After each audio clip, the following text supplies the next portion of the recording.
Hey, my name is Brian, and this is going to be a video on someone who's just getting started with self-improvement.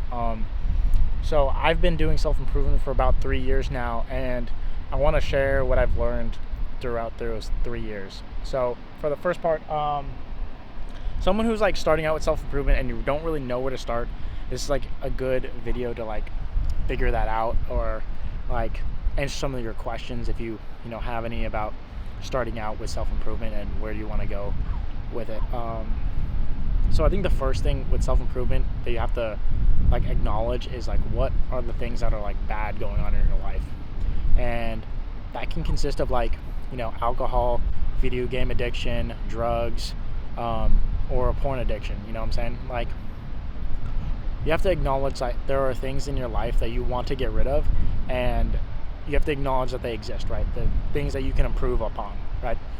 And then one thing that's helped for me was like I asked myself a question of like, how did doing those things make me feel? You know what I'm saying? Like, how did playing video games make me feel? How did drinking make me feel? How did doing drugs make me feel? You know what I'm saying? And the biggest one for me was mostly like I didn't even enjoy playing video games anymore, but I did play them anyways, kind of thing. Like, I played video games with my friends, but I wasn't enjoying the whole aspect of playing video games with them. You know what I'm saying? Like, it wasn't even that fun for me, but I still did play with them because like I wanted to do something with my time, right? I wanted to waste time a little bit, right? So it ended up making me feel like really like crappy because I would always play video games even though like I didn't even like doing it.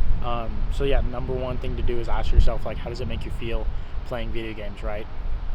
And then like after you acknowledge the bad things in your life, just like start to think about things that you could start doing again. Like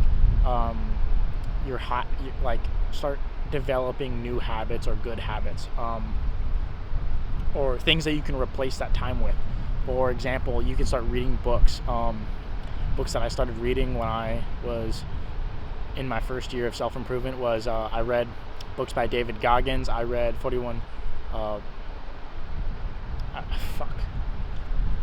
read a lot of books about like the 48 laws of power. There we go. That's the one I was like thinking of.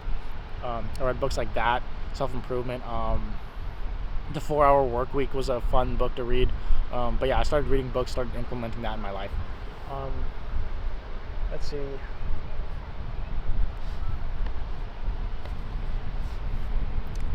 Another thing that you can also start doing to improve or to like begin self-improvement is to like improve your fitness in some sort of way, whether that's calisthenics, whether it's going to the gym, whether it's doing runs. Just go out there and like build your body, because the biggest thing with self-improvement is like you need to do something that's going to build your confidence and make yourself feel better about yourself, right? So like right now you don't like yourself, you are insecure about how you look or how you feel or the things around you or how other people perceive you, right? So when you work out or when you like start building and improving your fitness, the reaction of that is to have higher confidence in yourself, and it's going to make you feel better about who you are and about how you look, right? How you're perceived by others, right?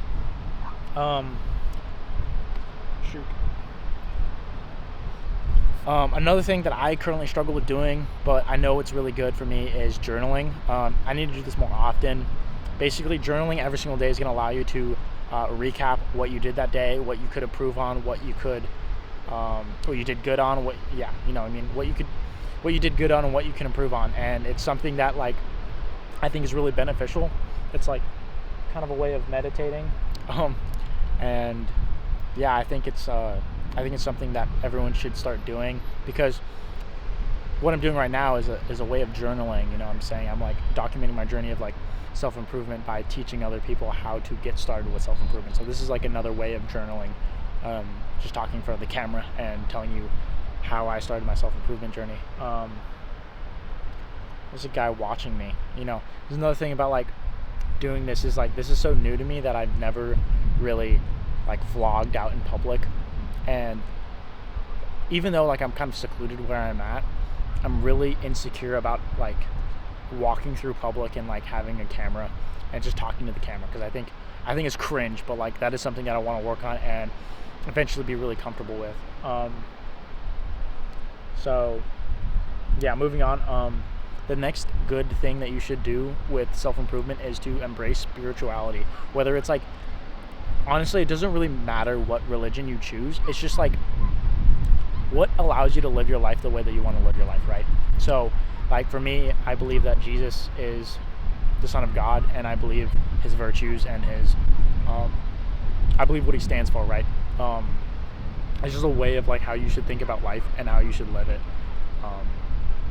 That's really all I know right now, because I'm not really giving myself to Jesus as much as I should, and I really want to start doing that more often, getting into my Bible, going to like local Bible studies and stuff like that. I've actually been invited to one from my gym. There's a guy that I know that I go to the gym with, and he's invited me a couple times. I feel weird being in that scenario because I'm not baptized or any of that kind of stuff, and Christianity is very new to me and stuff like that. So there's that, yeah.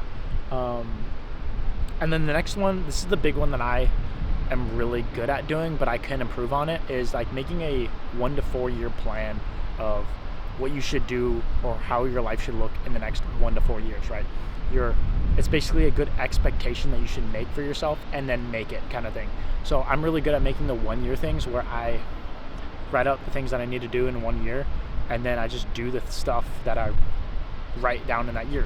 And what I can improve on when I do that is like I always like do the bare minimum and I write down like the bare minimum of like hard things I should do that year, and I end up procrastinating to the very end of the year to get that done in all like 1 month in December.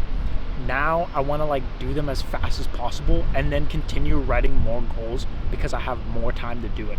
That is something that I want to do, and that is something that I need to like work on and grow and improve upon, because like if I keep writing down goals that are like attainable for me to do at the very end of the year, then I'm never going to really improve at the level that I want to improve at, you know what I'm saying?